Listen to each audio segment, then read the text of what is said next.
बिस्मिल्लाहिर्रहमानिर्रहीम। अस्सलाम वालेकुम स्टूडेंट्स। आज हम इंटरनेशनल बॉन्ड मार्केट को डिस्कस करेंगे। इंटरनेशनल बॉन्ड मार्केट क्या होता है और उसके टाइप्स की तरफ हम जाएंगे। तो सबसे पहले हमारे पास इंटरनेशनल बॉन्ड मार्केट के इंट्रोडक्शन में कहते हैं कि जिस तरह इससे पहले हमने international money market, international credit market को डिस्कस किया था। इंटरनेशनल मनी मार्केट में हमने कहा था कि शॉर्ट टर्म फंड्स को डील किया जाता है, ठीक है ना। मीडियम क्रेडिट मार्केट में हमने बात की थी कि क्रेडिट मार्केट यूज़ होता है for the medium term funds. तो इसी तरह इंटरनेशनल बॉन्ड मार्केट जो है बेसिकली फैसिलिटेट करता है the flow of the fund between borrowers who need long term funds and the investor who are willing to supply long term funds, ठीक है ना। बेसिकली यहाँ पर डिफिनीशन से क्लियर है कि ये जिस तरह फाइनेंशियल मार्केट के हमने बात की थी कि ये बोरोवर्स और इन्वेस्टर्स और सप्लायर को या सप्लायर को क्या करता है, फैसिलिटेट करता है। तो यहाँ पर international bond market basically long term funds को फैसिलिटेट करता है between borrowers and investors with a given country, within a given country, यानी किसी भी कंट्री में local borrowers at issue bond at a given time में पे different yield. जितने भी लोकल बोरोवर्स होते हैं जब भी बॉन्ड इशू करते हैं तो उस बॉन्ड के बदले जो होती हैं गिवन टाइम कहते हैं कि पे डिफरेंट यील्ड पे किया जाता है। यील्ड जो होता है प्रिंसिपल अमाउंट के अलावा जो इंटरेस्ट होता है, एडिशनल इंटरेस्ट जो दिया जाता है in the form of the interest जिसे हम कहते हैं, तो वो यील्ड कहलाता है, ठीक है ना। तो इंटरनेशनल बॉन्ड हमारे पास क्लियर हो गया कि हमारे पास इंटरनेशनल बॉन्ड मार्केट वो मार्केट होता है जो कि बोरोवर्स और इन्वेस्टर्स को फैसिलिटेट करता है for the long term funds के लिए, ठीक है ना। नॉर्मली नेशनल गवर्नमेंट पे lower yield then other corporation on bond issue within a country because the bond issued by the national government are perceived to have no default risk or less default risk than bond issued by the corporation, ठीक है ना। Bond जो होती हैं corporation के अलावा government भी bond issue करती है। जब भी गवर्नमेंट फ़ंड रेस करना चाहती है, ठीक है, तो वो न्यू बॉन्ड इशू करती है और उसके ज़रिए फ़ंड जो होती हैं, पब्लिक फ़ंड जो होती है वो बारो करती है, ठीक है, और उसके बदले जो होती है वो yield in the form of the interest होती है वो यील्ड देती हैं, ठीक है ना। लेकिन नेशनल गवर्नमेंट बॉन्ड जो होती हैं उसका यील्ड जो होता है वो कॉरपोरेट बॉन्ड के मुकाबले में लोअर होता है, क्योंकि कॉरपोरेट बॉन्ड जो होते हैं वो रिस्की होते हैं, जबकि नेशनल गवर्नमेंट बॉन्ड जो होते हैं वो नो डिफ़ॉल्ट रिस्क, यानी कि या तो डिफ़ॉल्ट रिस्क कम होता है या लेस होता है, क्योंकि गवर्नमेंट बैक्ड सपोर्ट होता है, उसमें जो यील्ड होता है वो सर्टन होता है, ठीक है। अगर गवर्नमेंट जो होती है वो जिस मकसद के लिए या जिस प्रोजेक्ट के लिए वो बजट फंड रेज करती है, अगर वो प्रोजेक्ट फेल भी हो जाते हैं, लेकिन गवर्नमेंट जो होती है, चूँकि गवर्नमेंट जो होती है उस फंड को प्रिंसिपल अमाउंट विद यील्ड जो होती है वो पे करती है, जिसकी वजह से रिस्क जो होता है वो या तो कम होता है या नो डिफ़ॉल्ट रिस्क होता है कॉरपोरेट बॉन्ड के मुकाबले में।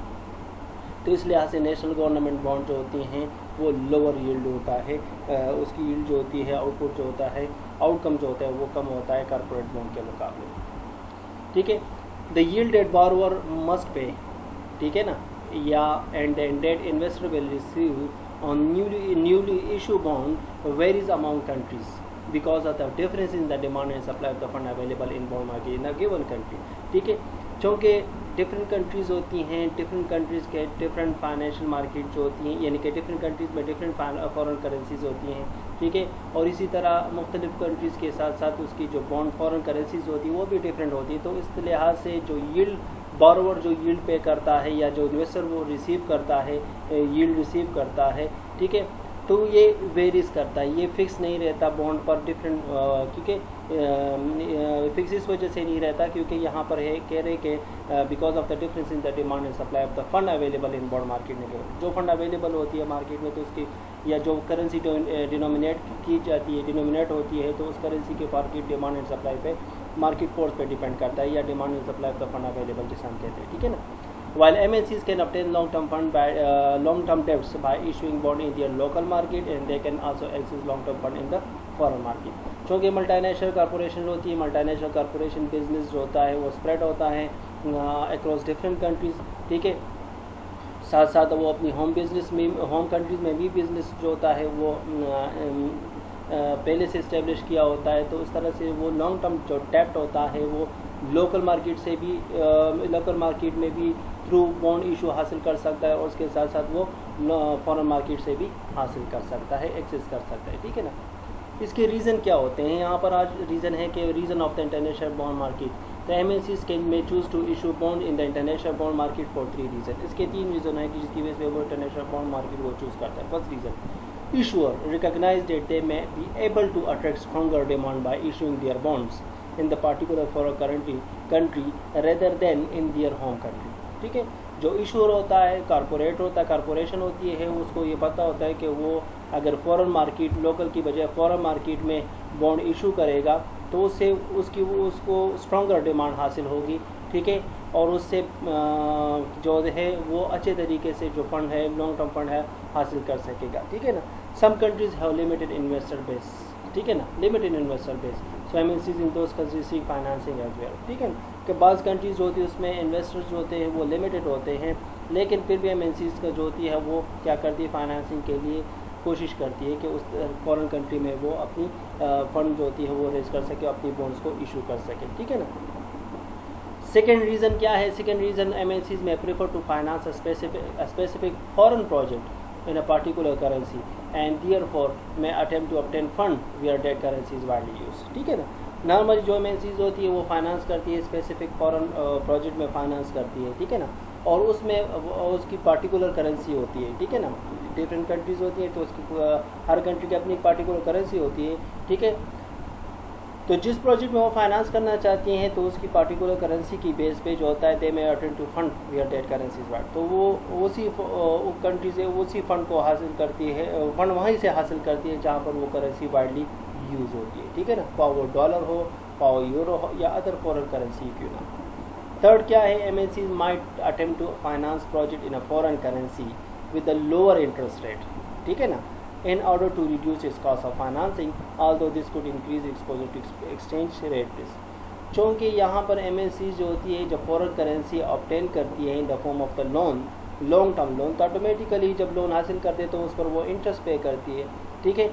तो फॉरेन MNCs जो होती है कोशिश उनकी ये होती है कि वो ऐसे प्रोजेक्ट फाइनेंस करे और ऐसी फॉरेन करेंसी जो होती है वो अटेम्प्ट करे या फंड रेज करे जहाँ पर इंटरेस्ट रेट कम हो। जितना इंटरेस्ट रेट कम होगा उतना ही कॉस्ट ऑफ फाइनेंसिंग जो होगी वो रिड्यूस होगी, ठीक है ना। यानी कि कॉस्ट ऑफ फाइनेंसिंग क्या है, वो वही इंटरेस्ट रेट जो इतना इंटरेस्ट रेट जो लोन पर वो पे करेगा वो उसकी कॉस्ट होगी, ठीक है। तो उस तरह इंटरेस्ट रेट कम होता है तो उतना ही कॉस्ट ऑफ फाइनेंसिंग कम होगा, ठीक है। Although this could increase expose to exchange rate, ठीक है ना। साथ ही साथ जो होगा ये जब इंटरेस्ट रेट इंक्रीज़ होगा तो ऑटोमेटिकली वो एक्सचेंज रेट रिस्क जो होगा उसमें वो एक्सपोजर होगी, यानी कि ज़्यादा से ज़्यादा एक्सचेंज रेट रिस्क उस पर आएगा, ठीक है ना। अगर से कहते हैं सॉरी यहाँ पर यही भी पॉइंट है कि अगर एक्सचेंज रेट रिस्क इंक्रीज ही क्यों ना हो, लेकिन इंटरेस्ट रेट जो होता है वो जब लो होगा तो वो वहाँ पर प्रेफर करेगा और वहीं से फंड रेज करेगा, ठीक है। इसी तरह इंस्टीट्यूशनल इन्वेस्टर्स जो होते हैं सच एज यहाँ पर अच्छा इसके अलावा यहाँ पर कह रहे हैं कि कौन कौन से इन्वेस्टर होते हैं जो कि फंड रेज करते हैं, तो उसमें institutional investor such as commercial banks होते हैं, जो म्यूचुअल फंड्स हैं, इंश्योरेंस कंपनी, पेंशन फंड्स है from many countries are major invest international bond market. ये लोग जो होते हैं इंटरनेशनल बॉन्ड मार्केट के मेजर इन्वेस्टर्स होते हैं। Some institutional investor prefer to invest international bond market rather than their respective local market when they earn higher return on the bond denominated currency, ठीक है ना।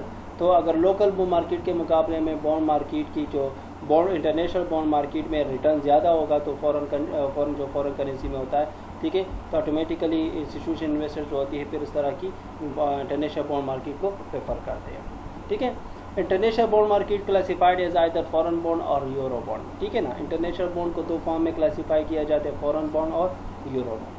फॉरेन बॉन्ड जो होता है is issued by the borrowers, ठीक है ना। Foreign bond जो होती है issued by the borrower foreign to the country where the bond is place, ठीक है ना, समझ आ रही ना। ये जो वो बोरोवर्स की तरफ से इशू किया जाता है लेकिन फॉरेन कंट्री में किया जाता है, वार बॉन्ड इज प्लेस, जहाँ पर भी बॉन्ड प्लेस किया होता है जिस कंट्री में होता है, यानी कि फॉरेन कंट्री से जो भी बॉन्ड इशू किया जाता है वो फॉरेन बॉन्ड कहलाता है। फॉर एग्जाम्पल है कि US कॉर्पोरेशन में issue a bond denominated in A Japanese yen, ठीक है।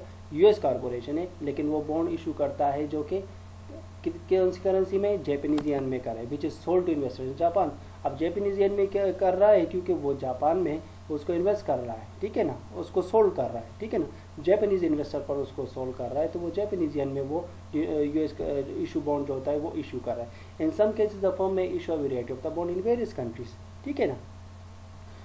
फर्म जो होता है bond variety of the bond जो होती है इन वेरियस कंट्रीज में इशू कर सकता है। The currency denominated each type of the bond is determined by the country where it is sold. अब उसकी जो बॉन्ड की जो करेंसी होती है, जिस करेंसी में वो इसको इशू करेगा, तो वो उस कंट्री की करेंसी में इशू करेगा, अच्छा उस करेंसी में करे जिस कंट्री में वो उसको सोल्ड करना चाहता है। These foreign bonds are sometimes specifically refer to the parallel bond. तो इस तरह की हम बॉन्ड को फिर पैरेलल बॉन्ड कहते हैं, ठीक है ना।